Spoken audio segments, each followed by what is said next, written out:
가을의 시작을 알리는 9월입니다. 계절의 변화를 느끼는 여유 있는 9월을 라디오 서울이 함께합니다.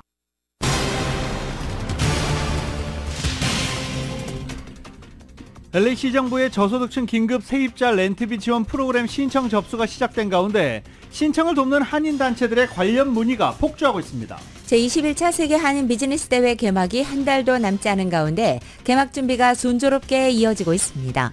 한인이 포함된 전국 규모의 아시안 인신매매 범죄 조직이 연방검찰과 전국 사법기관들의 끈질긴 공조 수사 끝에 대거 적발돼 체포됐습니다. 코로나 팬데믹 이후 해외에서 LA를 찾는 국제 관광객 수가 줄어든 뒤에 여전히 회복되지 않고 있습니다. 관광업계의 고심이 커지고 있습니다. 남가주 가솔린 가격 상승세 이어지고 있습니다. 오늘 LA 카운티 가솔린 평균 가격은 $6 6.9센트, 오렌지 카운티 평균 가격은 $6 4.5센트 기록 중입니다. 텍사스에서 불법 이민자를 태운 버스가 어제 LA에 또 도착했습니다. 이번이 14번째며 텍사스에서 LA로 보낸 불법 입국자는 500명을 넘었습니다. 바이든 대통령이 총기 폭력 예방을 위한 첫 연방 기구를 만듭니다. 응답 없는 의회의 요청을 거듭하는 수준을 넘어 보다 구체적인 조치에 착수한 것으로 해석됩니다. 블랙 프라이데이나 크리스마스 같은 연말 쇼핑 시즌에 대비한 소매업체들의 계절성 구인 계획이 2008년 이후 올해 최저 수준으로 예상됐습니다. 연방준비제도가 오늘 기준금리를 동결할 것이란 견해가 지배적인 가운데 시장에서는 오늘 내놓을 경제 전망을 주시하고 있습니다. 제니 옐런 전무장관이 최근 유가 상승은 바람직하지 않지만 시간이 지나면 안정될 것이며 미국 경제가 여전히 연착륙을 향해 가고 있다고 강조했습니다. 포드가 캐나다 자동차 노동조합과는 잠정 합의에 이른 것으로 전해지면서 일단 한숨 돌렸습니다. 잠정 합의안은 노조원들을 대상으로 한 인준투표에 맞춰 공개할 예정입니다. 미국 정부 고위 당국자가 중국의 첨단 반도체 생산 능력에 의문을 제기하면서 반도체법 혜택이 중국에 돌아가지 못하게 하는 규정을 조만간 마련할 것이라고 밝혔습니다. 유엔 총회 무대에서 바이든 대통령은 북한의 안보리 결의 위반을 규탄하며 한반도 비핵화를 강조했습니다. 식물기구로 전락한 유엔 안보리를 개혁해야 한다고 말했습니다. 윤석열 대통령이 오늘 유엔 총회 기조연설을 합니다. 북한과 러시아 간 군사거래의 불법성과 위험성에 관해서 국제사회의 주의를 환기하고 단합된 대응을 촉구할 예정입니다. 또한 글로벌 격차 해소를 위해서 한국이 적극적으로 기여하겠다는 의지를 강조할 계획입니다. 오늘로 예정된 체포동의안 표결을 앞두고 이재명 대표는 가결은 공작 수사에 날개를 달아줄 것이라고 주장하며 사실상 부결을 호소했습니다. 국민의힘은 무죄는 법정에서 증명하라고 강하게 비판했습니다. 이재명 대표에 대한 체포동의안과 한덕수 국무총리 해임 건의안이 동시에 국회 본회의에 보고됐습니다. 본회의에서 나란히 표결 절차를 밟을 예정이고 이 결과에 따라서 정치적 후폭풍이 불가피해 보입니다. LA 다저스가 디트로이트를 3대2로 꺾었습니다. LA 엔젤스는 템파베이에 2대6으로 패했습니다. 엔젤스는 패하면서 공식적으로 이번 시즌 플레이오프 탈락을 확정지었습니다. LA 엔젤스의 오타니 선수가 결국 팔꿈치 수술을 받았고 내년 시즌에는 타자로만 뛸 것이라고 밝혔습니다. 한편 샌디에고 파드레스의 김하성 선수가 복통을 호소하면서 사흘째 경기에 나서지 못하고 있습니다. 상승으로 출발했던 뉴욕 증시 현재 혼조세 보이고 있습니다. 원달러 환율은 1330.1원으로 마감했습니다. 남가주 오늘 대체로 흐린 가운데 LA 한인타운 낮 최고 기온은 75도로 예상됩니다. 이 시간 주요 뉴스는 하늘 위 호텔 세계 최대 항공기 아시아나항공 A380에서 차별화된 서비스를 만나보세요. 고국까지 편안하고 안전하게 보시는 아시아나항공 제공입니다.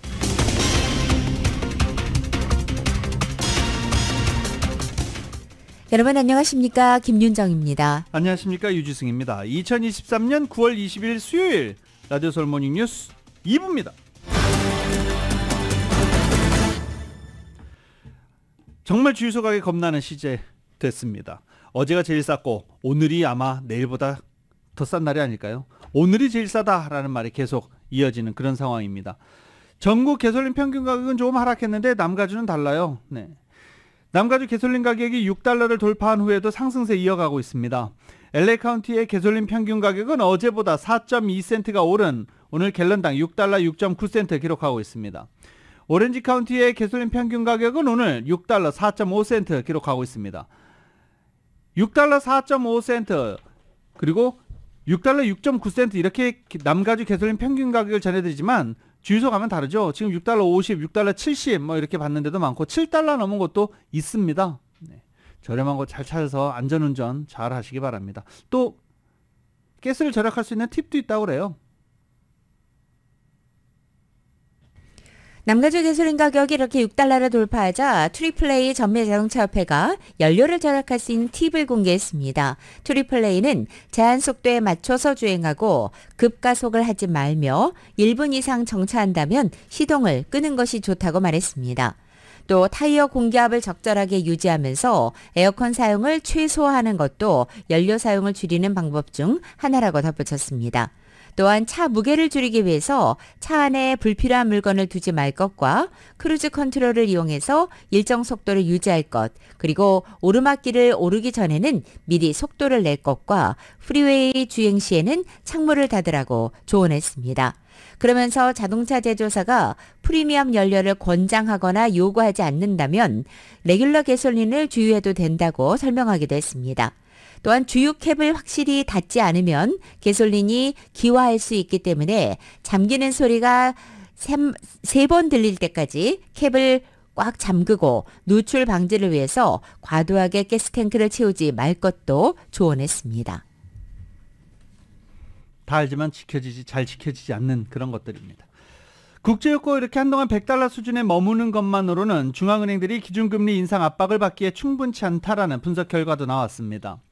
블룸버그 이코노믹스는 브렌트유가 100달러를 찍은 뒤 올 4분기부터 그대로 유지된다는 가정하에 인플레이션 영향을 시뮬레이션 해본 결과 미국 물가가 0.9%포인트 추가 상승하고 유로 지역과 영국의 경우 미국의 절반 수준일 것으로 추산됐습니다.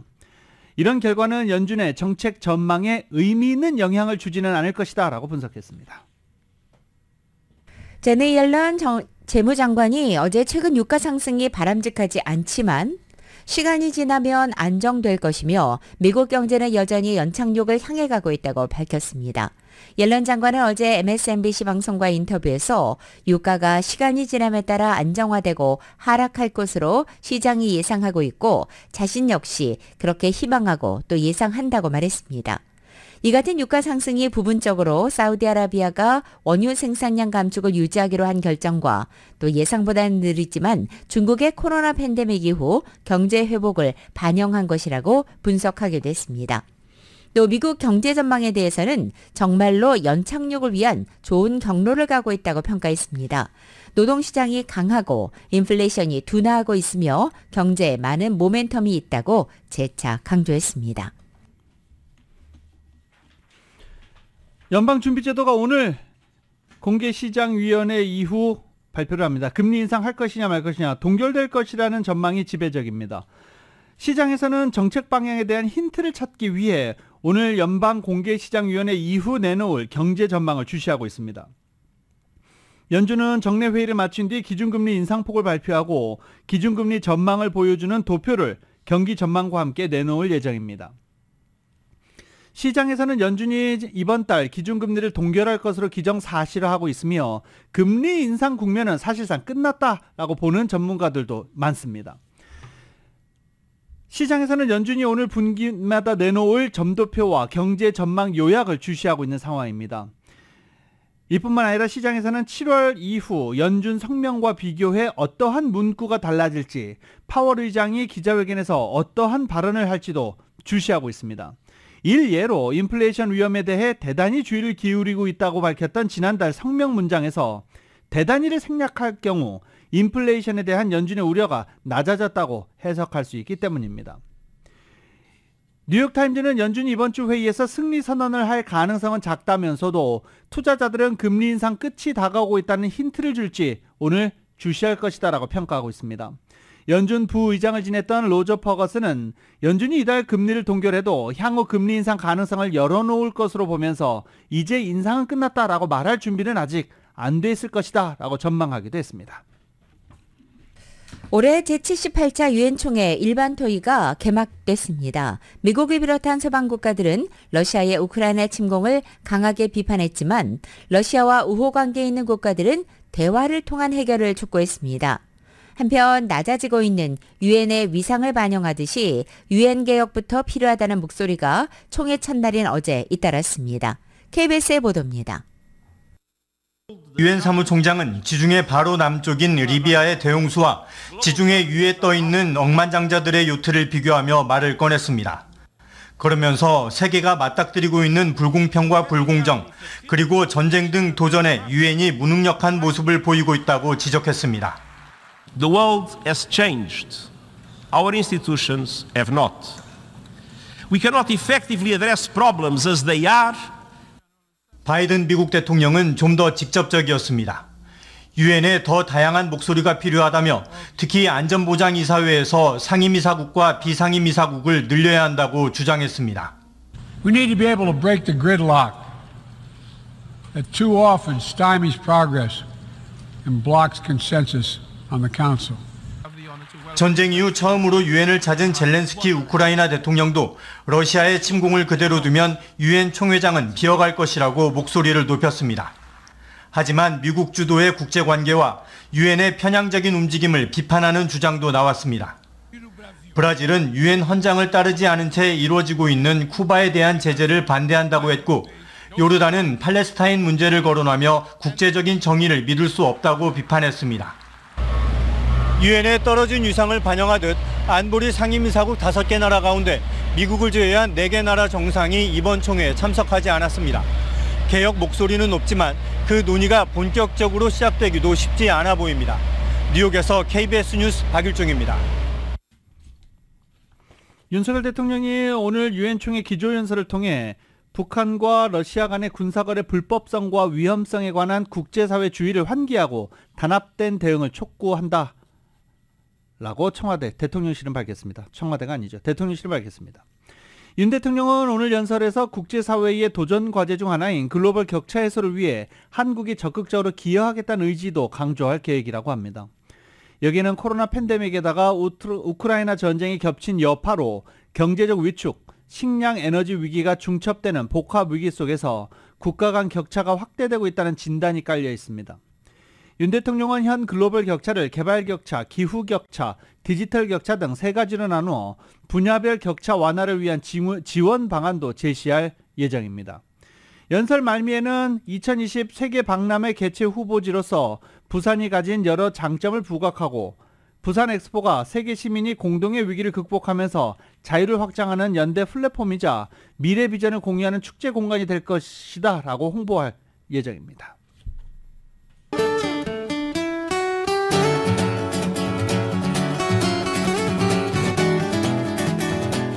9월 20일 수요일 남가주의 날씨입니다. 남가주 지역 오늘 이른 아침 이슬비가 내렸습니다. 오늘은 대체로 흐린 날씨 이어지겠고 목요일인 내일도 아침에 비가 내릴 것으로 예보되고 있습니다. 내일 비는 오늘보다는 빗줄기가 굵어질 것으로 보입니다. 오늘 낮 기온은 어제와 비슷하겠고 비가 내리는 목요일인 내일 오늘보다 5, 6도가량 더 떨어져서 이번 주 중 가장 서늘한 하루 되겠습니다. 내일 남가주 대부분 지역 낮 최고 기온이 70도 내외에 그쳐서 평년 기온보다 10도에서 15도가량이나 떨어지는 것입니다. 환절기 건강관리에 특별히 유의하시기 바랍니다. 다음 날인 금요일의 낮 기온 전날보다 3, 4도가량 높아지지만 구름 낀 흐린 날씨가 계속되면서 체감 기온은 보다 낮게 느껴지겠고 이번 주말에도 낮 기온이 조금 오르기는 합니다. 하지만 간간히 햇살도 비치는 가운데 남가주 지역의 낮 기온은 당분간은 예년 기온을 계속 밑돌 것으로 보입니다. LA 한인타운 오늘 낮 최고 기온 75도, 밤 최저 기온은 60도, 오렌지 카운티 지역 74도, 63도, 벨리와 일랜드 엠파이어 지역 75도, 61도, 해안 지역은 71도, 63도 예상됩니다. 끝으로 한국, 오늘 한국도 전국에 대체로 흐리겠습니다. 서울의 오늘 아침 최저 기온이 58도, 낮 최고 기온은 76도 예상됩니다. 라디오솔 모닝뉴스 2부 이 시간은 1250만 불, 교통사고 최고 보상, 교통사고 전문 천재 변호사 리차드 호프만, 총 20억 달러의 승소, 크고 작은 교통사고와 상해, 브라이언 타필라와 CG러, 삼성과 현대 등 400개 이상 기업이 참여하는 제21차 세계 한인 비즈니스 대회, 또 하나의 새로운 문이 열렸습니다. 한인은행 최초로 라스베가스에 진출한 오픈뱅크 공동 제공입니다. 라디오솔 모닝뉴스 2부 이 시각 현재 프리웨이 교통 상황입니다. 먼저 110번 사우스 방향입니다. 10번 웨스트와 만나는 지점 이중 추돌 사고 있습니다. 605 사우스 방향 스프링 스트릿과 만나는 지점에도 이중 추돌 사고 있습니다. 이번엔 10번 이스트 방향입니다. 프레몬트 애비뉴와 만나는 지점 6중 추돌 사고로 인해서 현재는 3번째, 4번째 레인 통제돼 있습니다. 참고하시고 안전운전하시기 바랍니다.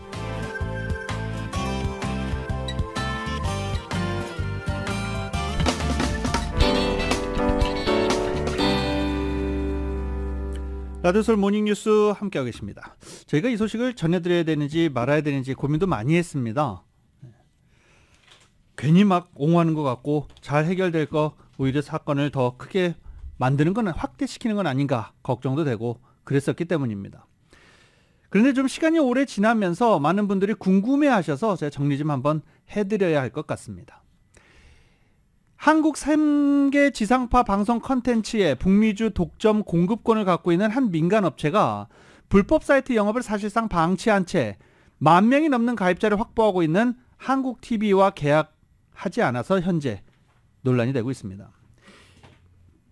한국 TV는 지상파 방송 3사 컨텐츠를 공급하는 웨이브 아메리카가 명백한 사유를 밝히지 않은 상태에서 재계약 불허 통지를 보내 현재 마녀 한인 가입자들의 시청권을 박탈하는 등 수천만 달러의 재산상 피해를 입히고 있습니다.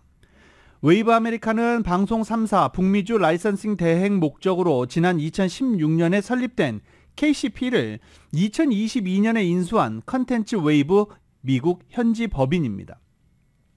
한국의 컨텐츠 웨이브는 한국의 SK그룹 계열인 SK스퀘어가 39%의 지분을 갖고 있으며 방송 3사가 나머지 60.7%의 지분으로 참여하는 회사로 웨이브 아메리카 대표는 대주주인 SK가 임명한 박근희 씨가 맡고 있습니다. 박 대표는 웨이브 아메리카의 전시인인 KCP에서 기술 담당 직원으로 일하다가 한국 방송사에서 파견된 직원들이 귀임함에 따라 임시 대표를 맡았고 업체 명칭을 웨이브 아메리카로 변경한 이후에도 계속 대표직을 수행하고 있는 중입니다. 웨이브 아메리카는 한국 TV와 티보, 온디맨드 코리아 등 합법적으로 운영되는 IPTV 업체에 방송 3사가 제작한 컨텐츠를 공급하는 한편 북미 지역에서 기승을 부리는 불법 사이트 영업행위를 단속하는 권한을 갖고 있는데 현재 무단으로 컨텐츠를 유통하고 있는 웹 하드 업체들로 인해 거액을 지불하고 정식 라이센싱을 거친 합법 업체들이 피해를 보고 있습니다. 하지만 이에 대한 단속이나 제재는 하지 못하고 있는 상황입니다.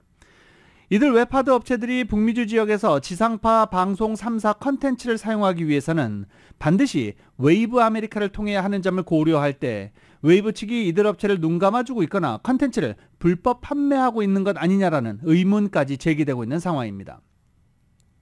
또 웨이브 아메리카의 브랜드인 코코아와 명칭이 유사한 코코아라는 업체가 웨이브 공식 사이트인 것처럼 가장해 사용자들에게 혼란을 주고 있음에도 웨이브 측은 대처하지 않고 있는 상황입니다.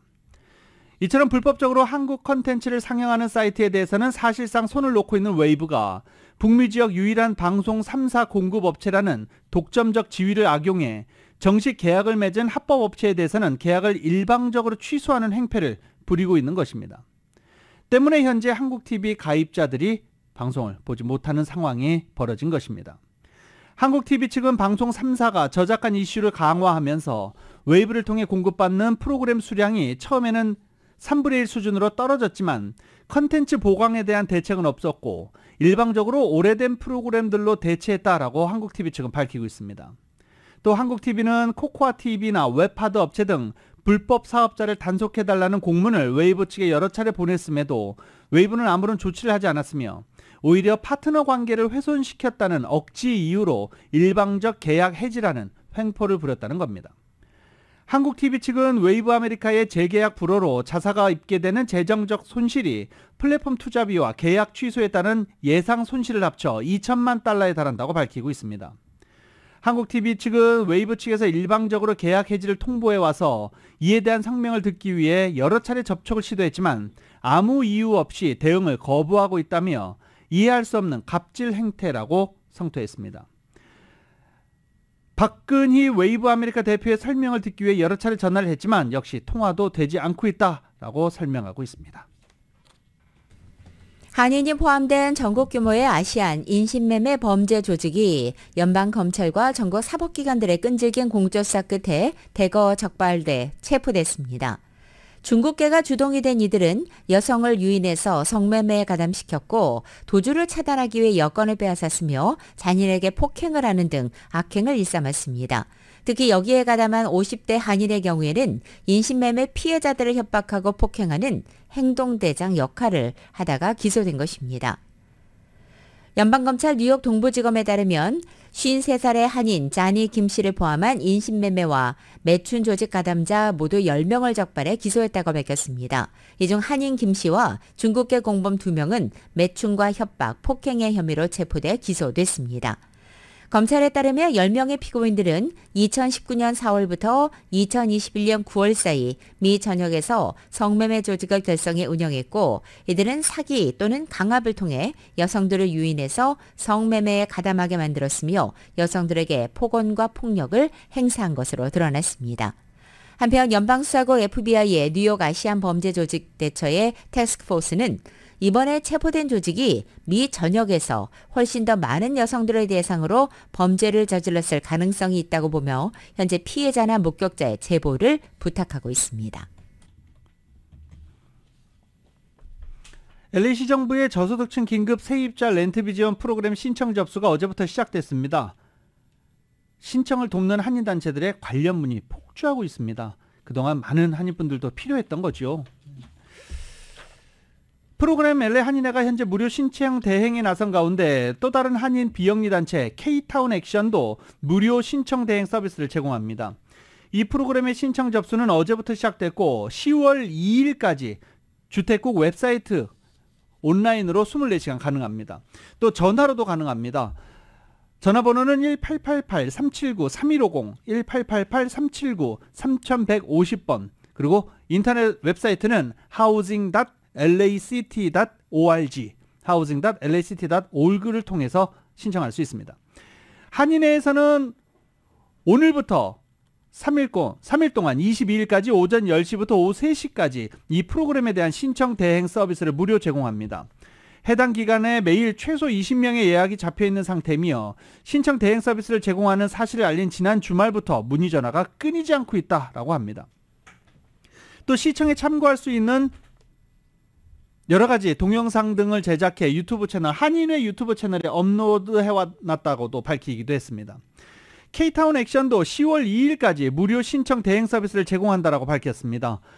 서비스를 받으려면 K-타운 액션에 전화하거나 이메일로 예약한 뒤 당일 필요 서류를 지참해 방문하면 됩니다. 한인회는 오늘부터 3일 동안 무료 신청 대행 서비스를 하지만 K-타운 액션은 10월 2일까지 신청 마감일까지 계속 무료 신청 대행 서비스를 한다고 합니다. 참고하시기 바랍니다.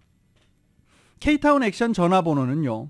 323-545-8778, 323-545-8778 또는 이메일 ask@kaction.org, ask@kaction.org로 예약한 뒤 당일 필요 서류를 지참해 방문하면 됩니다. 그런데 방문했다가 자격 조건이 안 돼서 돌아오거나 필요 서류 하나 두 개를 빼놓고 있다가 다음날 다시 가야 되면은 여러 가지가 복잡한 상황이 발생하죠. 그러니까 한 번에 가실 때 잘 준비해서 가시기 바랍니다. 또 자격 조건도 딱 맞아야 됩니다. 자격 조건은 LA시에 거주하는 거주자여야만 합니다. LA 카운티 아니고요. LA시, City of Los Angeles 거주자여야만 합니다. 2020년 3월부터 현재까지 가구 구성원 중에 한 명 이상이 실직했거나 소득 감소, 예상치 못한 큰 비용이 발생해 재정적 어려움이 발생했다라는 것을 또 증명해 줘야 합니다. 또 2020년 4월 이후 미납 렌트비가 있어야 하고 가구 소득이 지역 중간소득 상한선 80% 이하여야 합니다. 신분은 상관없습니다. 상한선 80%를 넘지 않아야 되는데 상한선은 1인 가구 7650달러, 2인 가구 8750달러, 3인 가구 9850달러, 4인 가구 10900달러입니다. 그러니까 80%를 넘지 않을 경우 4인 가구 예를 들면 4인 가구 8만 달러 이하의 연소득이면 신청할 수 있는 겁니다. 필요 서류 절대로 잊어버리지 마십시오.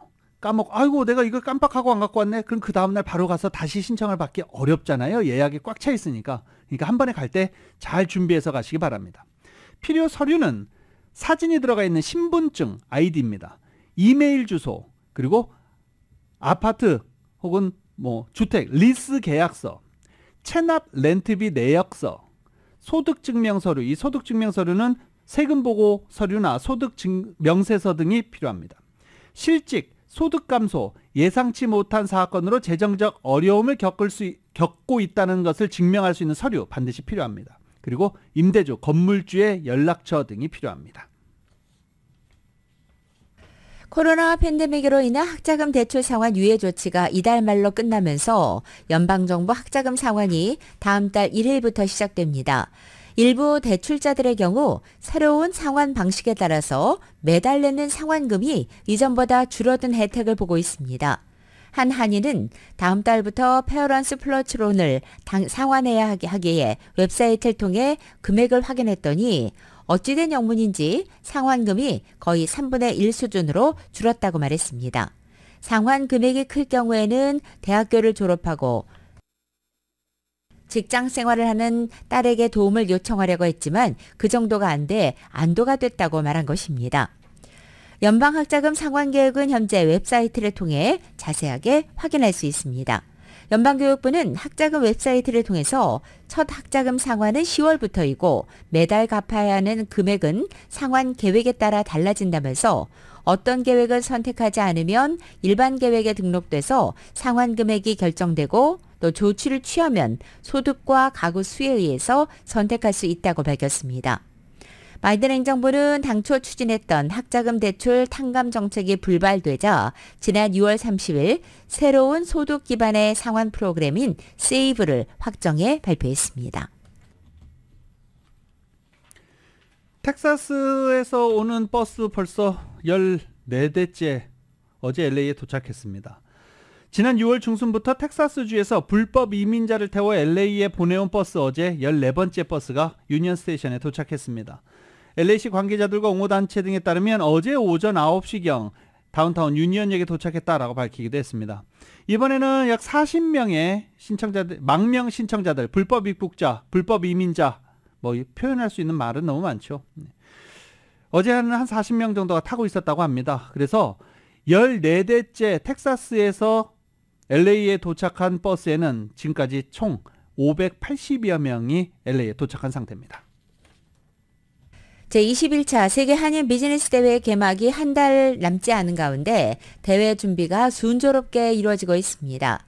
주최 측은 한인들의 많은 참여를 당부하고 있습니다. 이은 기자가 전해드립니다. 제21차 세계 한인 비즈니스 대회 구 한상대회가 개막까지 한 달도 남지 않은 가운데 대회 운영위가 해외에서 처음 치러지는 이번 행사의 준비가 순조롭게 이루어지고 있다고 밝혔습니다. 세계 한인 비즈니스 대회는 한국 일부 지자체에 위치한 업체는 물론 해외 한인 업체들이 함께 참여해 네트워킹을 하는 컨벤션 형태의 대회로 비즈니스에 관련 있는 포럼들과 세미나들이 진행됩니다. 세계 한인 비즈니스 대회는 그동안 한상대회라는 이름으로 한국에서 개최된 행사였지만 올해는 오렌지 카운티 내 애나하임 컨벤션 센터에서 열려 최초로 해외에서 개최된다는 의미가 있습니다. 노상일 세계 한인 비즈니스 대회 운영본부장은 해외에서 처음 여는 행사라 어려움들이 있었지만 지난 1년여간 착실히 준비해 좋은 성과를 기대하고 있다고 밝혔습니다. 미국의 특성에 맞는 이런 매뉴얼이 없어요. 어떻게 해야 된다. 그리고 전문가가 없는 거죠.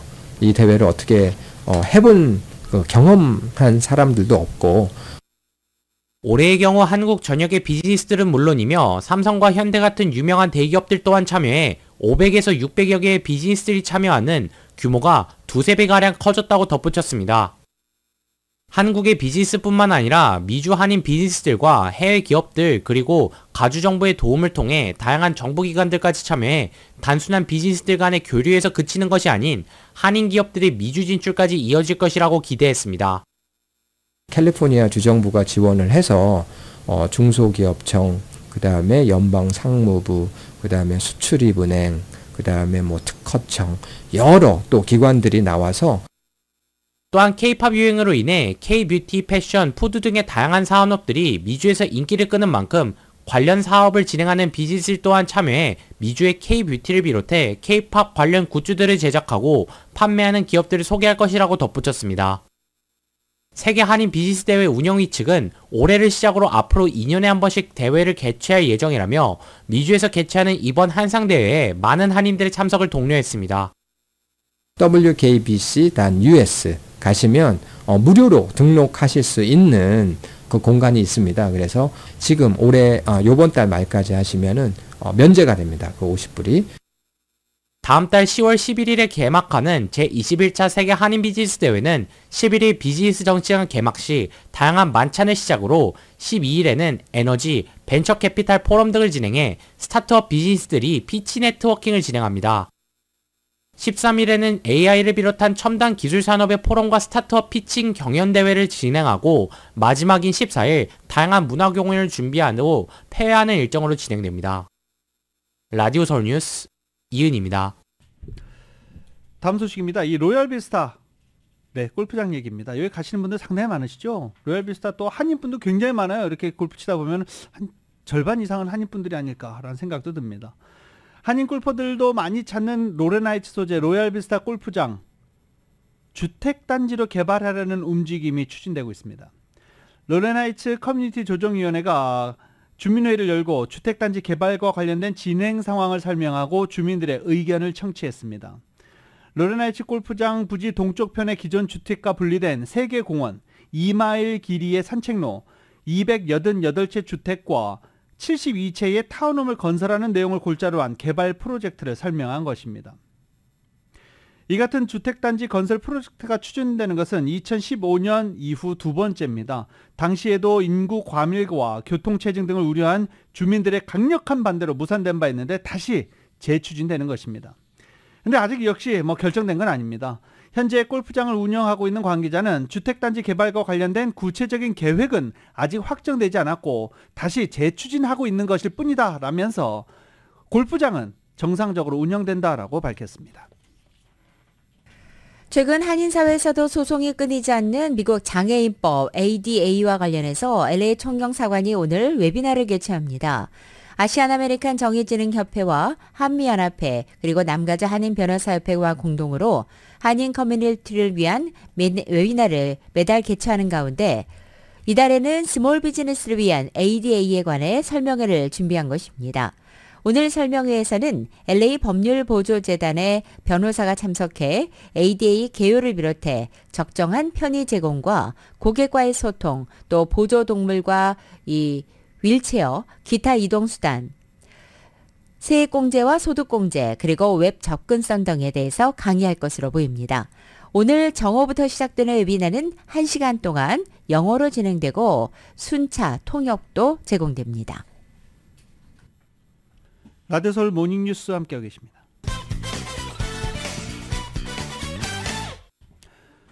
라디오 서울 모닝뉴스 함께하고 계십니다. 바이든 대통령이 총기 폭력 예방을 위한 연방 기구를 만들겠다는 계획을 22일 발표할 예정입니다. 이는 의회의 총기 규제 입법 움직임이 지지부진하자 대통령이 응답 없는 의회 요청을 거듭하는 수준을 넘어 보다 구체적인 조치에 착수하는 겁니다. 기구는 백악관 비서관이자 수년간 총기 문제를 담당했던 바이든 대통령의 오랜 정책 참모 스테판 펠드먼이 이끌 것으로 전해지고 있습니다. 미국에서 포드와 제너럴 모터스, GM, 스탈란티스 같은 3대 자동차 제조사를 대상으로 동시 파업이 진행되고 있는 가운데 포드가 캐나다의 자동차 노동조합과는 잠정 합의에 이르렀습니다. 포드가 어젯밤 캐나다 자동차 노조인 유니포와 잠정 합의함에 따라 미국과 캐나다의 동시 파업은 피한 것입니다. 노조 측은 그동안 사측에 연금, 임금 인상, 전기차 전환에 따른 노동자 보호 지원책을 요구해 왔습니다. 잠정 합의안은 아직 공개되지 않은 상태로 노조 측이 5,600명가량의 포드 노조원들을 대상으로 한 인준투표에 맞춰서 공개할 방침입니다. 한편 유니포는 미국에서 파업하고 있는 전미 자동차 노조 UAW와는 별개의 조직이고 캐나다 내 포드, GM, 스탈란티스 직원 18,000명가량이 노조원으로 있습니다. 일론 머스크 CEO가 테슬라 회사 돈으로 자신의 집을 지으려 했던 혐의에 대한 조사에 착수한 연방검찰이 수사 범위를 머스크의 다른 회사 등으로 확대했습니다. 월스트리트저널 보도에 따르면 뉴욕 남부 연방지검은 테슬라가 머스크의 저택뿐 아니라 2017년부터 CEO인 머스크에게 제공해온 개인적 특혜에 대해 범죄 혐의점을 찾기 위해 조사 중이라고 보도했습니다. 기존에 알려진 것보다 훨씬 오래전 사안도 조사 대상이 됐다는 뜻이라고 설명하고 있습니다. 일론 머스크 테슬라 CEO의 뇌신경과학의 스타트업인 뉴럴링크가 인간의 뇌에 컴퓨터 칩을 이식하기 위한 임상시험 참가자를 모집하기 시작했습니다. 뉴럴링크는 어제 블로그 공지를 통해서 첫 임상에 대한 심사위원회 승인을 받았다면서 경추 척수 부상이나 근위축성 경화증, 즉 루게리병으로 인한 사지마비 환자가 참여할 수 있다고 밝혔습니다. 지난 5월 식품의약국 FDA에서는 임상을 승인받은 지 약 4개월 만의 일입니다. 이번 임상시험은 로봇을 이용해서 운동 의도를 제어하는 뇌의 영역에 뇌 컴퓨터 인터페이스 BCI 칩을 외과적으로 이식하는 방법으로 진행됩니다. 이 뇌에 BCI 장치를 심은 사람들이 생각하는 것만으로도 컴퓨터 커서나 키보드를 제어할 수 있도록 하는 것이 우선적인 목표라고 뉴럴링크는 설명했습니다. 글로벌 대기업들이 기후변화 대응에 동참하려는 차원에서 온실가스 배출을 감축하기로 약속했지만 정작 이행에는 속도가 나지 않고 있다고 월스트리트저널이 보도했습니다. 비용 부담과 기술 정체로 발목이 잡힌 데다 탄소 배출권 거래 시장마저 활성화되지 않으면서 기업들 태도가 소극적으로 변하고 있다는 겁니다. 산업 구조상 탄소 배출권 거래를 통하지 않고서는 배출량 감축 목표치를 달성하기 사실상 불가능한 사례로 광산업체 리오틴토를 제시하기도 했습니다. 또 항공사들도 항공기 운항에 필요한 연료 사용을 줄이기 어려운 만큼 배출권 거래가 필수라는 겁니다. 그러나 델타항공, 제트블루, 이지젯 등 탄소 배출권을 꾸준히 사들이던 회사들마저 지난해 들어 구매량을 줄이는 추세로 확인되기도 했습니다. 여기에 최근 유통공룡 아마존이 기존의 2030년까지 탄소 순 배출량 제로, 넷제로를 달성하겠다는 목표를 철회하는 등 기후변화 정책이 후퇴하는 모습을 보이고 있습니다. 미국의 주력 전차인 에이브람스가 곧 우크라이나에 도착합니다. 하지만 우크라이나의 추가 지원을 두고 현재 미국 내에서는 부정적 기류가 감지되고 있습니다. KBS의 보도입니다. 우크라이나 전쟁에 곧 투입되는 미국의 주력 전차 에이브럼스는 모두 31대입니다. 미국 국방장관이 독일에서 열린 우크라이나 방위연락그룹 회의에서 확인한 내용입니다. We're putting this long-term commitment into action today. American M1 tanks will be arriving in Ukraine soon. That will add another formidable armor capability to join the Leopards that are already on the battlefield.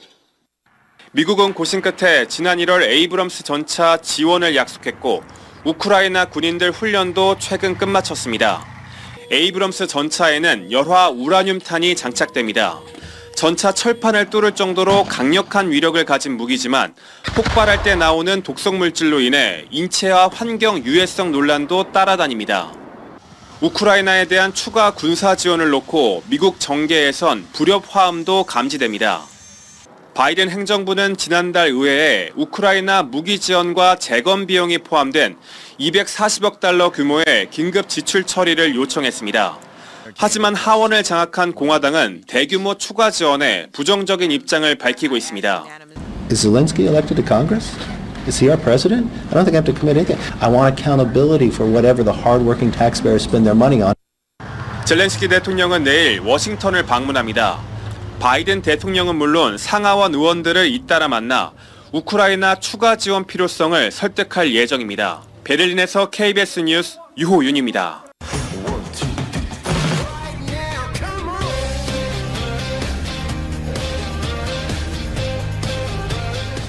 나드솔 모닝뉴스 함께하고 계십니다. 스포츠 소식입니다. 스포츠 소식은 전문가가 추천하는 이민법과 가정법 전문 제인정 종합법률사무소 제공입니다.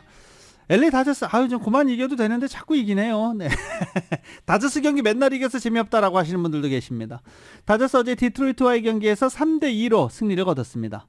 이제 플레이오프 나갈 팀인데 디트로이트 같은 팀에게 지면 안 되죠. 네. LA 엔젤스는 어제 템파베이에게 2대6으로 패했습니다. 시즌을 포기한 팀이 템파베이를 이기기는 불가능하죠. 네. LA 엔젤스는 어제 패하면서 이번 시즌, 올 시즌에도 플레이오프 탈락을 확정 지은 상태입니다. 이런 가운데 오타니 선수가 어제 팔꿈치 수술 받았다라고 자신의 SNS에다가 글을 올려놨습니다. 닐 엘라트라제 박사가 수술을 했고 그리고 내년 시즌에는 타자로만 나서고 2025년에 다시 투타 겸업을 할 것이다 라고 포부를 밝히기도 했습니다. 오타니 선수 이번 시즌 끝나면 자유계약 선수 되거든요. 그래도 5억 달러 이상은 받을 것으로 예상이 됩니다. 아시안게임 관련 소식입니다. 항저우 아시안게임 쿠웨이트전 대승의 중심에는 해트트릭을 선보인 유럽파 정우영 선수가 있었습니다. 이번 대회에서는 손흥민 선수의 등번호 7번을 물려받아서 정우영은 득점왕을 향해 기분 좋은 출발을 했습니다. KBS의 보도입니다. 정우영은 경기 시작 3분 만에 자신이 손흥민의 7번을 달 자격이 있음을 제대로 증명했습니다. 장기인 빠른 발로 상대 수비진을 무너뜨리며 대승의 발판을 마련한 정우영. 전반 종료 직전엔 침착한 마무리로 한 골을 더 추가하며 뜨거운 발끝을 자랑했고 후반 시작과 함께 해트트릭까지 완성하며 첫 경기부터 황선홍의 7번 에이스 본능을 제대로 뽐냈습니다. 다득점도 중요하지만 이제 무실점으로 한 거에 전 너무나도 이제 모든 선수들한테 너무 고맙다고 말하고 싶고 팀이 잘 됐으면 좋겠고 그게 최우선인 것 같습니다. 정우영의 맹활약은 황선홍의 황금 2선 공격진 전체에 활기를 불어넣었습니다. 정우영에게 수비진의 시선이 쏠리자 그 기회를 틈타 엄원상마저 골을 넣는 등 1차전부터 득점 루트가 다원화됐습니다. 내일 합류하는 이강인의 창의적인 패스까지 더해진다면 이선의 파괴력은 한층 막강해질 전망입니다. 전체적으로 우리의 어떤 공격력을 향상시킬 수 있는 가장 중요한 선수라고 생각을 하고요. 상당히 감각적으로 득점 감각이 살아있는 상태에서 이강인 선수가 합류를 하게 되면 훨씬 더 큰 도움이 될 것 같습니다. 정우영의 해트트릭이 공격진 전체에 자신감을 불어넣은 가운데 황선홍 감독은 내일 태국과의 2차전에선 로테이션을 가동해 출전 명단을 대거 바꿀 것으로 보입니다.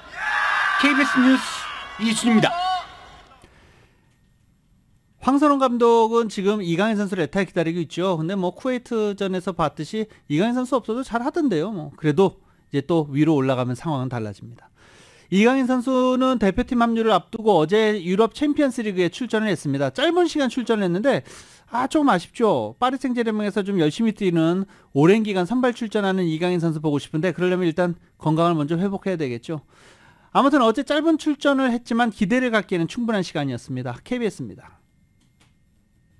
허벅지 부상에서 돌아온 이강인은 도르트문트전 후반 35분 비티냐를 대신해 교체 투입됐습니다. 유연하게 공을 받아 은바페에게 깔끔하게 패스하는 이강인. 후반 44분엔 수비에도 가담해 적극적인 몸싸움도 마다하지 않았습니다. 약 16분간 실전 경기를 소화한 이강인은 아시안게임 출격 준비를 모두 마치고 중국 현지로 떠났습니다. 이강인의 파리 생제르맹은 은바페의 페널티킥골과 하키미의 노련한 발재간으로 도르트문트의 2대0 기분 좋은 승리를 거뒀습니다. 한편 지난 4일 세르비아 명문 드베지다에 입단한 황인범은 자신의 생일에 유럽 챔피언스리그 데뷔전을 치렀습니다. 맨시티 알바레즈의 공을 뺏어내는 태클은 물론 날카로운 크로스까지 멋지게 소화했는데요. 황인범은 82분간 부지런히 뛰었습니다. 하지만 부카리의 멋진 선제골을 지키지 못한 드베지다는 지난 시즌 챔피언 맨시티의 3대1 역전패를 당했습니다. 항저우 아시안게임에 출전하는 한국 선수단 본진이 어제 결전제에 입성했습니다. 다시 한번 선전을 다짐했습니다. KBS입니다. 기대와 설렘을 안고 출국길에 오른 선수단 본진. 2시간이 조금 넘는 비행 끝에 결전지 항저우에 도착했습니다. 최윤 선수단장 등 임원진과 테니스, 사격, 하키, 스케이트보드 국가대표 등 모두 100명 가까이 입국했습니다. 다른 곳처럼 교민들의 떠들썩한 환영 행사는 없었지만 선수들은 차분하게 다가오는 결전의 날을 기다렸습니다. 단식 복식에 출전하게 되었는데 또 기회가 2번인 만큼 또 그만큼 준비를 많이 했고 또 기회도 많을 것 같아요. 지금 컨디션도 많이 올라온 상태고 해서. 선수단에서 2번째로 어린 초등학교 6학년 스케이트보드의 문강호도 야무진 포부를 밝혔습니다. 스케이트보드 종목을 대한민국에 널리 알릴 수 있으면 좋겠고 이제 준비한 만큼 최선을 다해서 좋은 성적을 냈으면 좋겠습니다. 이번 대회 우리나라는 39개 종목 역대 최다인 1,140명의 선수단을 파견합니다. 몇몇 종목은 벌써 경기를 시작했습니다. 근대 5종 여자 개인전에 나선 김선우가 전광석화 같은 찌르기를 한 뒤 기쁨을 표현합니다. 김선우는 펜싱 랭킹 라운드에서 2위에 올라 순조롭게 출발했습니다. 그래도 다들 잘한 것 같고요. 이제 시작인 거니까 끝까지 열심히 하도록 하겠습니다. 아시아 최강인 근대 5종 대표팀은 이번 대회 개인전과 단체전 전 종목 석권을 노리고 있습니다. 조정 대표팀의 최세연은 여자 싱글 스컬에 출전해 조예선 4위를 기록했습니다.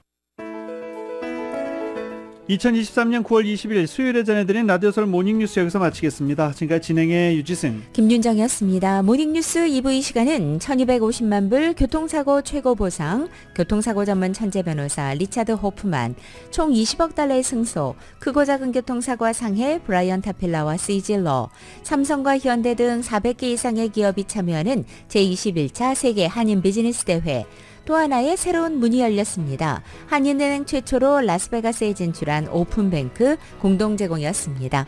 잠시 후 9시에는 강혜신의 오늘의 미국이 방송됩니다. 함께해 주신 여러분 고맙습니다.